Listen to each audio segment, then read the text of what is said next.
Good evening dear student. I am Pradeep Kumar Sahu, assistant professor horticulture, Bharti college of agriculture Durg.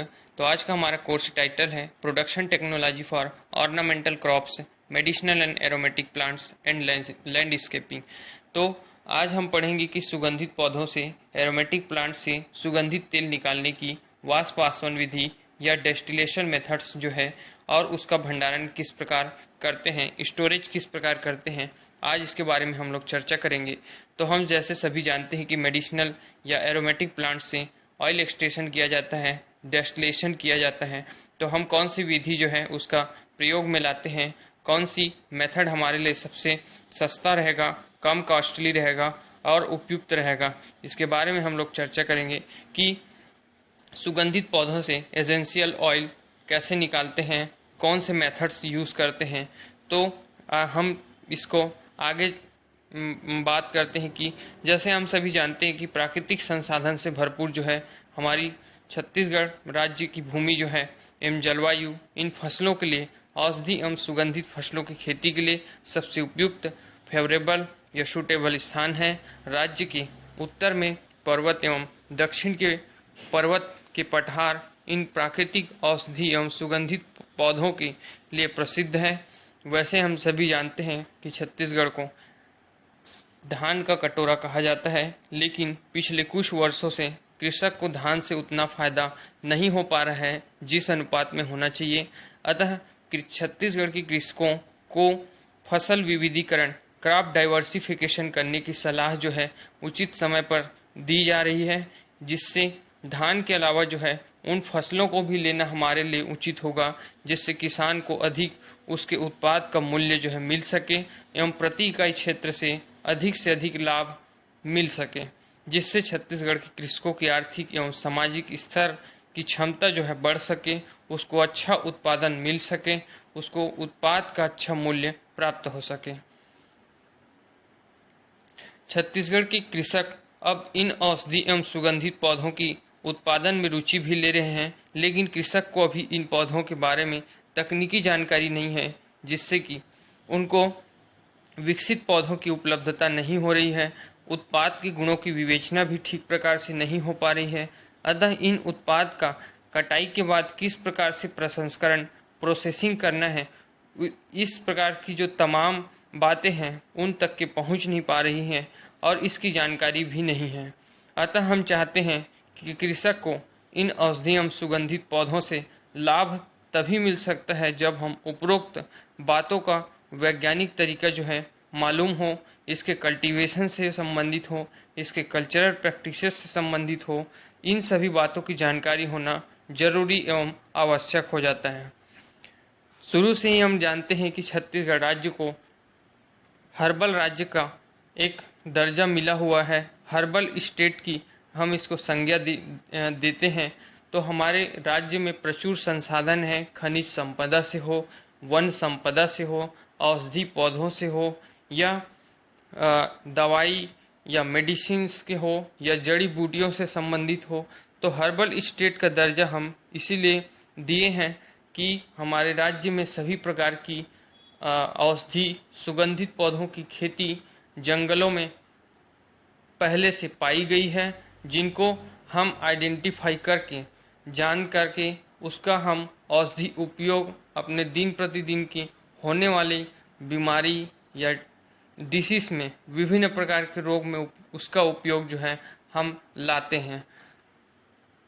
तो सुगंधित पौधों का प्रसंस्करण प्रौद्योगिकी में सुगंधित पौधे जिससे आसवन से वाष्पशील सुगंधित तेल प्राप्त होता है, ऑयल प्राप्त होता है, किसान जब व्यावसायिक दृष्टि से लाभ प्राप्त करता है तो सुगंधित पौधे जैसे लेमन ग्रास, नींबू घास, रोजा घास, सिट्रोनेला घास, पचौली, खस, वेटिवर एवं मेंथा की खेती करता है, तब उसे खेत में एक क्षेत्र आसवन या वाष्प आसवन की आवश्यकता होती है। इन फसलों का आसवन करने से सुगंधित वाष्पशील तेल प्राप्त होता है, जिसकी बाजार में अच्छी मांग, डिमांड है पूरे विश्व बाजार में। अगला है हमारा कि वाष्प आसवन जो संयंत्र की स्थापना हम कैसे करें। तो सुगंधित पौधों से प्राप्त वाष्पशील तेल जो सौंदर्य प्रसाधन कॉस्मेटिक आइटम्स जैसे कि क्रीम, साबुन, सोप्स और भी चीज़ें हैं जैसे पान, तंबाकू, भोजन आदि को सुगंधित करने एवं औषधि के रूप में प्रयुक्त होते हैं। इससे इनका महत्व जो है पूरे विश्व बाजार में है। सुगंधित तेलों का उपयोग सौंदर्य प्रसाधन एवं औषधि उद्योग में बढ़ने से इसकी मांग जो है पूरे विश्व बाजार में बढ़ती जा रही है। छत्तीसगढ़ में मुख्य रूप से सुगंधित पौधे लेमन ग्रास, रोजा घास, सिट्रोनेला, मेंथा, पचौली की खेती जो है मुख्य फसल के रूप में किया जा सकता है या लिया जा सकता है, जिससे कि सुगंधित तेल निकाला जा सकता है। कृषकों को वाष्प आसवन संयंत्र की स्थापना हेतु उचित जानकारी होना चाहिए ताकि वे सुगंधित फसलों की उत्पाद से अच्छी गुणवत्ता का अधिक मात्रा में सुगंधित तेल प्राप्त कर सके, जिससे इन्हें ज़्यादा से ज़्यादा आर्थिक लाभ हो सके एवं इस संबंध में उसको जानकारी भी उपलब्ध। अब हम जानते हैं कि अधिकांश तेलों का जो उत्पादन है आसवन विधि द्वारा ही किया जाता है।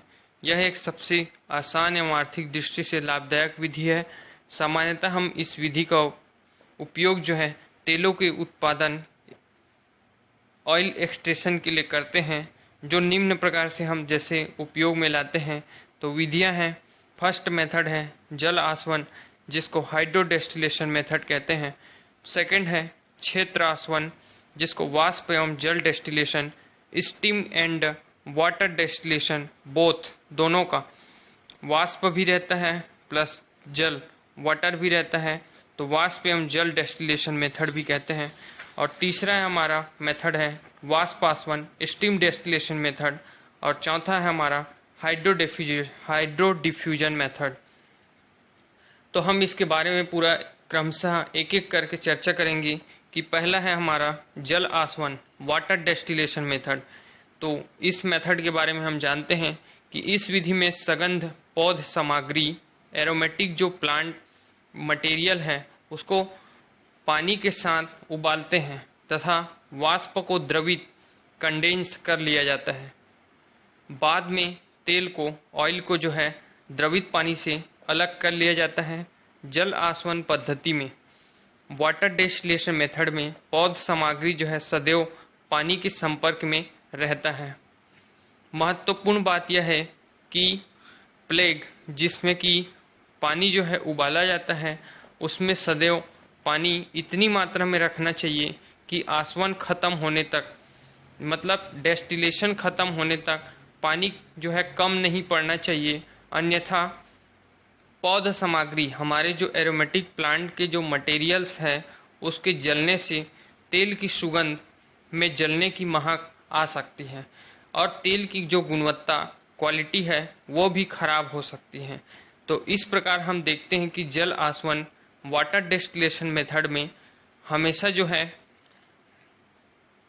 पानी को हमेशा वाष्प से कंडेंस कर लिया जाता है, तेल जो है द्रवित पानी जो है अलग कर लिया जाता है, और जो हमारा प्लांट मटेरियल हम जो डाले रहते हैं ऑयल जिससे निकलता रहता है वो हमेशा पानी के संपर्क में रहता है, जिससे उतना ही पानी होना चाहिए पूरे डेस्टिलेशन होने तक के जितना हमारा जब तक कि ऑयल जो है एक्सट्रैक्शन नहीं हो जाता है।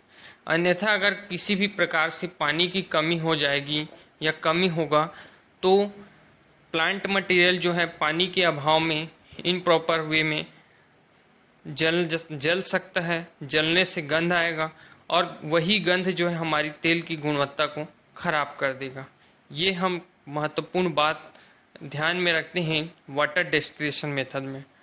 अब हमारा दूसरा मेथड है क्षेत्र आसवन। तो क्षेत्र आसवन जो है यह भी एक वाटर डेस्टिलेशन मेथड्स की एक विकसित इकाई है, इसका एक यूनिट है। इसमें मुख्य 4 भाग होते हैं, जैसे पहला है टैंक, कंडेंसर, रिसीवर एवं भट्टी।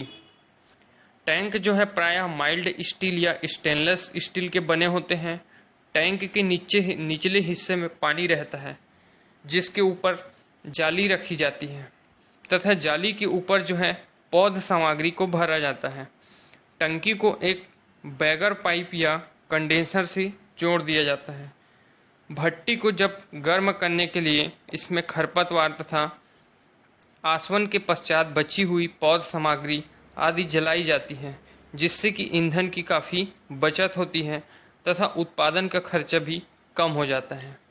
तो हम देखते हैं कि क्षेत्र आसवन जो विधि है बहुत ही सस्ता विधि है, कम कॉस्टली है और इससे जो है एरोमेटिक ऑयल का एक्सट्रेक्शन जो है हम कर सकते हैं। तीसरा हमारा मेथड है वाष्प आसवन मेथड। वाष्प आसवन स्टीम डेस्टिलेशन मेथड, यह एक विकसित विधि है। इस विधि में आसवन करने के लिए या डेस्टिलेशन करने के लिए उपयुक्त 4 भाग लगते हैं। क्षेत्र आसवन विधि में केवल अंतर इतना है कि इसमें बॉयलर द्वारा जो है भाप स्टीम जो है तैयार किया जाता है और पाइप द्वारा जो है भाप को टंकी में पहुंचाया जाता है, जिससे 2 टंकियों में भाप जो है उसी के थ्रू जाता रहता है। तो पहले जो प्रथम भाप टंकी जिसमें घास भरी रहती है उसको उपयोग किया जाता है और दूसरी टंकी में गोल छिद्र वाली जाली लगी रहती है, जिसके ऊपर पौधों को अच्छा से दबा करके भर दिया जाता है और पाइप जिससे कि छोटे छोटे छिद्र होते हैं तो जाली के नीचे लगा होता है। इस विधि को जो है सुगम बनाने हेतु टंकी के जालीनुमा सिंक या केज रखे जाते हैं। इन सिंकों को पहले से प्लांटिंग मटेरियल द्वारा भर लिया जाता है। क्रेन और चेन पुल्ली द्वारा इन सिंकों को अवस्था में बाहर निकाल दिया जाता है और इन सिंकों में छिद्र पाइप होते हैं जिससे वाष्प अंदर तक के पहुंच जाती है, जिससे वे अच्छी मात्रा में प्राप्त होते हैं।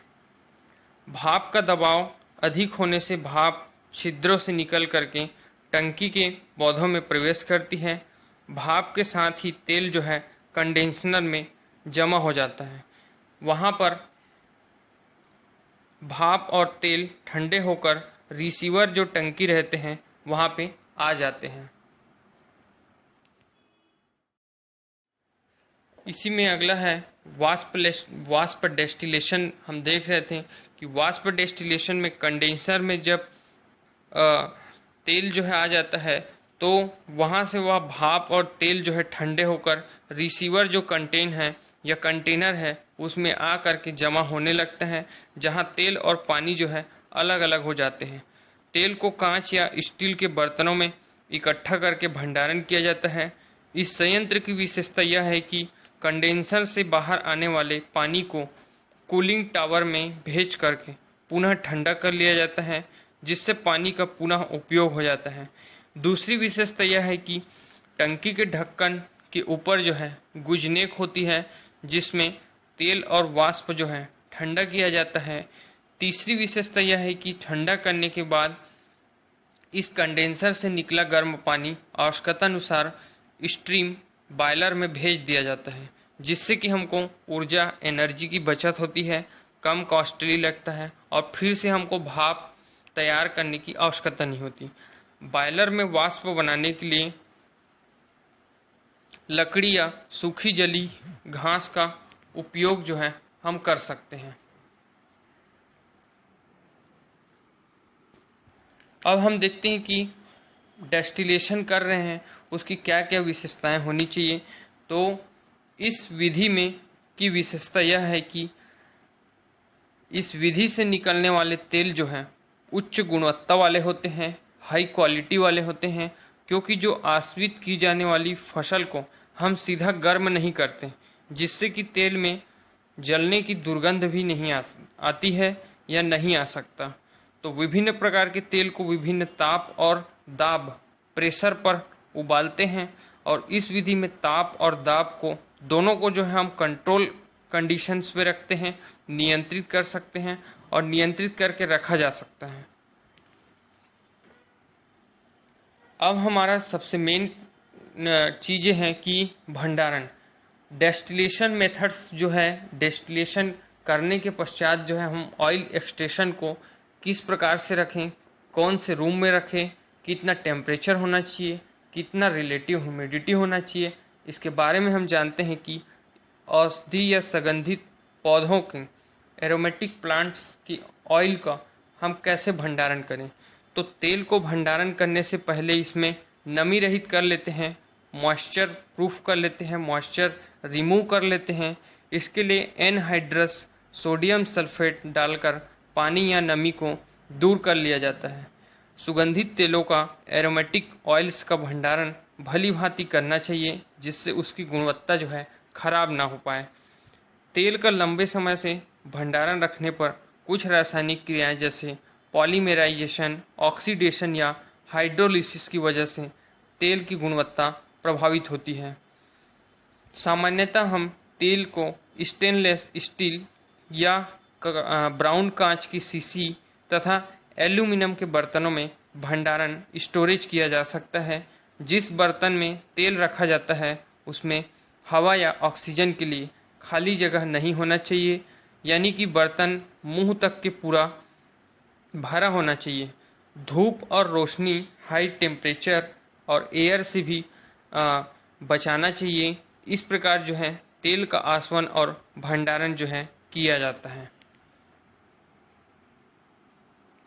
तो हम देखें कि आज जो है पूरा जो है एरोमेटिक प्लांट से, सुगंधित पौधों से तेल कैसे निकाला जाता है, उसकी कौन कौन सी विधियां हैं, कौन कौन से मेथड्स हैं, कौन से मेथड्स हमारे लिए उपयोगी है, कम कॉस्टली है, इसके बारे में हम आज पूरा क्लास से देखें कि कौन से मेथड से हम तेल निकालने पर हमारी तेल की गुणवत्ता अच्छी मिलती है, कैसे उसको स्टोरेज करके रखना है, किस प्रकार की उसके लिए कंटेनर का यूज़ करना है, जिससे कि हमारा तेल का मूल्य जो है अच्छा मिल सके और उसकी क्वालिटी जो है ख़राब ना हो पाए।